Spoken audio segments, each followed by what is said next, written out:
95% of its original bones. It was one of the most complete T-Rexes ever found at the time. And May says one part of the skeleton was a real revelation. It was the first T-Rex discovered with a forelimb. And before that, it was all speculation on how big the forelimb was. Turned out those forelimbs, the animal's arms, were only about 3 feet long. Scientists are still puzzled by what the dinosaur did with them. The public will have to wait a bit to see this. The T-Rex will be mounted at the museum's renovated Dinosaur Hall in 2019. Christopher Joyce, NPR News.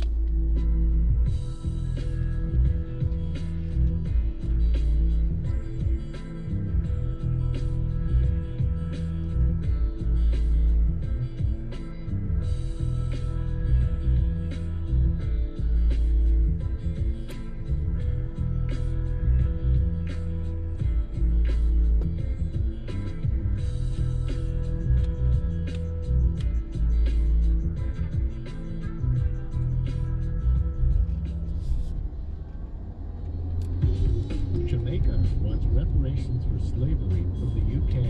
Prime Minister David Cameron, not so much. We hope that as friends who've gone through so much together since those darkest of times, we can move on from this painful legacy. On the next Brian Lair Show, we'll take calls from Jamaicans and others on the new movement for reparations from slaveholding countries. Also, the latest on preparing for the storms. The Brian Lair Show, weekdays at 10 a.m. on WNYC. WNYC receives support from the Heckerling Institute on Estate Planning, offering a week of programming and networking for all members of the estate planning team in Orlando, Florida, January 11th through the 15th. Info at law.miami.edu/Heckerling. Your part-time controller, helping nonprofit organizations with all of their accounting and financial reporting needs. Your part-time controller, the nonprofit accounting specialists. More at yourparttimecontroller.com. This is All Things Considered from NPR News. I'm Ari Shapiro. I'm Robert Siegel, and now a lavish tale of two communities. Indian Summers is a new 10-part British TV drama that had its American debut on PBS this past weekend. It is set in 1932. The British rule India, and as is their annual tradition, they retreat into the hills to stay cool during the summer. Where there's no But while the British sip gin and tonics and other refreshing spirits, surrounded by servants and gossip, the Indian streets are brewing with calls for independence. A nation! Indian Summers is a modern TV show about empire and race and relationships that cross those lines. And joining us from London is the series creator, Paul Ruttman. Welcome to the program. Thank you very much. What was the inspiration for Indian Summers? The inspiration was a holiday I took with my family. I should say my wife is Indian, and so we go back from time to time. And we were traveling through Darjeeling. There was a hotel I'd always wanted to stay in. It used to be in what they call the British time, an old sort of boarding house. Mm-hmm. And anyway, it's now a hotel. I got talking to the manager there, and she said, oh, let me show you this thing. She took me to this cupboard, and she opened this cupboard, and out fell this sort of giant treasure trove of old photographs of how it was back then in the 30s and 40s. And it was pictures of just ordinary Brits from all over the place, dressed up for tea dances and dinners, and living this life of sort of dukes and duchesses, you know. And it struck me that often there were Indian servants in the background, none of whom seemed to be allowed to look directly to the camera. They were always looking down, looking off. And also you had this sense that these were just ordinary people, or, you know, they weren't grand. But part of what Indian Summers is about here is that the Brits in India, as you say, came from all over the ladder of the British class system. Mm-hmm. But in India, they lived like very privileged people and enjoyed a very grand situation. That's absolutely right. I think it was expected of people in India, and it was very much understood that, you know, a minimum of 12 servants to run a household mm-hmm. was recommended, and anything less than that was tricky. Would the British actually move all of their goods into the hills for the summer season, as it's depicted here? Absolutely, in fact, what we've depicted is small fry compared with the reality. Originally, Delhi wasn't the capital of India; it was Calcutta, and people used to make a far greater journey from Calcutta all the way up to Simla, which would take, over 3 days, carrying all their worldly goods and chattels on elephants and horseback, with lines of coolies, as they were known, carrying them all the way up to the hills. And people did because they could get away with it. It was an exhibition of their power and supremacy. I want to ask you about the character Cynthia. Sure. It's Julie Waters is the actress who plays her. She runs the club, which is the center of social existence of this British community in the hill station during the summer. To all of you strangers, up for the first time, welcome. And as for the rest of you, cheats, adulterers, slaves of empire, here to rule this great nation for another glorious 6 months. I want no moaning about my milk punch. She is a very devious. She's a schemer. She's like many of the Brits around her, a racist. Do you think she's seen as a sympathetic character by audiences at all, or an utterly villainous one? It's interesting you ask that, because I was talking to Julie about this the other day, and we both get very upset when people describe her as a sort of monster or purely wicked. I think she's a very compelling character. There's a rather sort of bitter survival instinct in her. She'll do anything to protect her patch, and so I think she is someone who is willing to kind of say the things that other people won't say in the interests of staying on. And she is an example of a character who is not bred of the gentility from England. That's absolutely right, yes. She's a sort of Cockney East End girl, a military wife, and has made a life for herself out here in India, And I think for her, and for many people like her, home is India now. It is her club. And so she's there. She's hanging on to her life and to this idea of empire in a very personal way, because if Britain loses India, then she has no home. The story of Indian Summers isn't just about the Brits in India, it's about the Indians who are still 15 years away from independence. And often the ways in which the lines between those two communities are crossed is through sexual desire, to put it bluntly. How much transgressive sex was there during the Raj, do you figure? I think that there were a number of examples of people who did enjoy that kind of transgressive sexual encounters. I think that the sort of larger point, though, is that when the Brits first went out at the beginning of the 19th century, it was fine. British entrepreneurs gladly took Indian wives, and nothing was thought of it. It was only towards the end of things, after the mutiny in the middle of the 19th century, in those last years, that actually the British changed their attitude, and they decided that this was not the way to carry on, and we had to be much more defensive about the way we lived out there, and the Indians should be kept at arm's length. And increasingly they were seen as something perhaps a little bit more dangerous. So I think it was a live front line, and I think it was probably considered more acceptable for British men to have Indian mistresses, and rather less acceptable for British women to explore romantic encounters with Indian men. I think when Americans see a program about India that's come from Britain, the assumption is that in Britain they really know a lot more about this. They're much more connected. Is the British audience still savvy about the subcontinent, or is it so long ago that the empire ended that? I think that's a great question. I think the interesting thing is that we tend to sweep the whole thing under the carpet. The British are very uncomfortable talking about the empire, and so in fact the show, when it came out, did begin a bit of a debate here about that sort of thing. But I think on the in general, people on the sort of the right wing of politically tend to look back on the empire as a rather wonderful thing, as a grand episode in our history, and people on the left see it as something that we should castigate ourselves over, And so in a way, it's sort of that rather kind of bipolar response to the whole thing makes it quite fertile territory. It makes it quite uncomfortable viewing over here in the UK. But I think the story of empires in general is something that many different countries can respond to.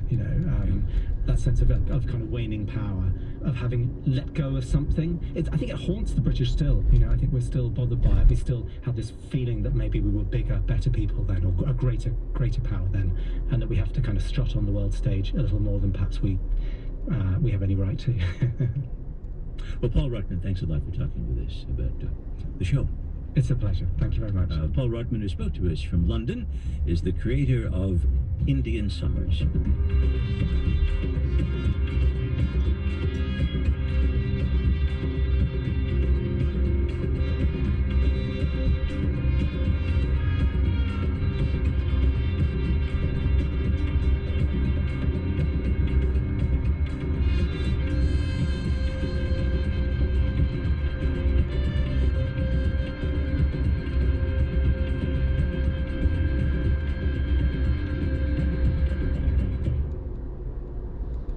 This program is brought to you in part by a grant from the Corporation for Public Broadcasting.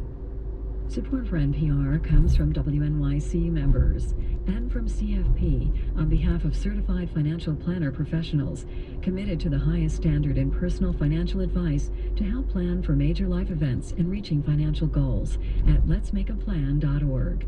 Riverbed, the application performance company, used by 26,000 global brands for application visibility, optimization, and control across an enterprise, working to help ensure apps perform at their peak.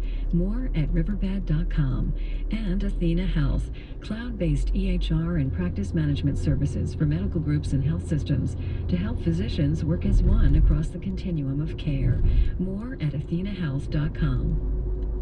Coming up on 93.9 FM in Studio 360, and stick around on AMA 24 on Point.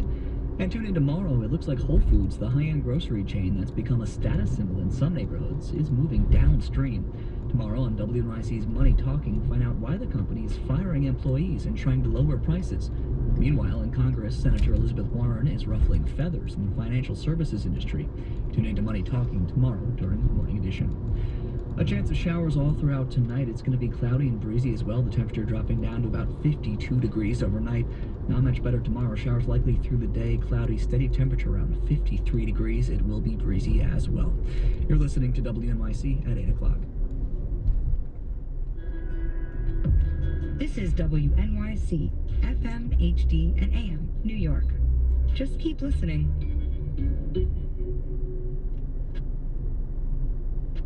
Today in Studio 360, Hodor.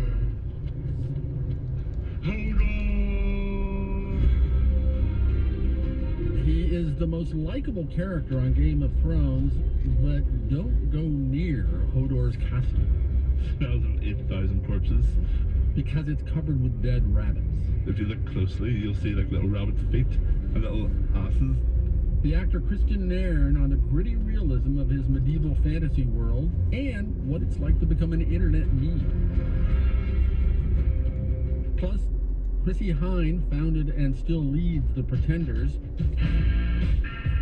She's had more than her share of sex, drugs, and rock and roll, but as a mother, she went in the opposite direction. Yeah, I never even swore in front of him. That and much more is ahead this hour in Studio 360 from PRI and WNYC. Now the reason here Right after this. is man and woman. From NPR News in Washington, I'm Janine Herbst. President Obama is once again calling for common sense gun laws, that in the wake of a deadly mass shooting at a community college in Roseburg, Oregon. There is a gun for roughly every man, woman, and child in America. So how can you, with a straight face, make the argument that more guns will make us safer? Douglas County Sheriff John Hanlon says 10 people were killed, 7 others wounded. Police say the 20-year-old gunman died in a shootout with police, but it's not clear if he killed himself or if he was shot by officers. A motive has not been determined. The Pentagon and the Russian military talked today about ways to avoid forces from both countries getting in each other's way in Syria, now that both sides are carrying out airstrikes in that country. The talks by video conference come a day after Russian fighter jets started bombing in western Syria. The U.S. is worried that Russia is just propping up Bashar al-Assad and hitting other opponents of the regime, as NPR's Michelle Kellerman reports. A day after the U.S. Defense Secretary accused Russia of pouring gasoline on the fire in Syria, Russia's foreign minister Sergei Lavrov countered with this. We know about many fires gasolined by Pentagon in the region, And we believe that our position is absolutely in line with international law. Russia says it's working with Bashar al-Assad's forces to go after terrorists in Syria. He says his country wants to keep open lines of communication with the U.S.-led coalition, at least to make sure there are no misunderstandings. Michelle Kellerman, NPR News, the United Nations. Treasury Secretary Jack Lew set a new and earlier deadline for Congress to raise the government's debt limit. NPR's Scott Horsley reports Lew says without action, the government's borrowing power will run out in early November. In a letter to lawmakers, Lew warns that federal tax receipts have been lower than expected, while the cost of military retirements have been higher. He's now expecting the government to bump up against its debt limit by November 5th, somewhat earlier than had been projected. Lew urges lawmakers to raise the debt ceiling before that date to avoid a costly and unprecedented government default. The Treasury Secretary cautions government cash flows are inherently volatile, and the government could exhaust its borrowing authority sooner or later than forecast. The government's cash balance already fell below the level considered safe, and Lew says cash on hand is likely to keep falling until the debt ceiling is increased. Scott Horsley, NPR News, Washington. Wall Street ended the day in mixed territory. The Dow down 12 points to end at 16,272. The Nasdaq ended higher, up 6 points to close the day at 4627. The S&P 500 up 3 points at 1923. This is NPR. This is WNYC in New York. I'm Sean Carlson. New York Governor Andrew Cuomo has activated the State Emergency Operations Center in Albany as Hurricane Joaquin angles for the eastern seaboard. The governor says the state has made many improvements since Sandy struck 3 years ago, but he adds this storm could be different. Depending on what Mother Nature comes up with, I don't know that you can ever say at this point, whatever happens, we are prepared, okay? We put up a 4-foot barrier wall. Great. Unless the sea rises 5 feet. The governor says as many as 3,000 National Guardsmen are available for deployment if needed. To follow Hurricane Joaquin's progress, check out our tracker map at WNYC.org. NYPD Commissioner Bill Bratton is defending the agency despite a new report that calls its efforts to discipline officers using excessive force into question.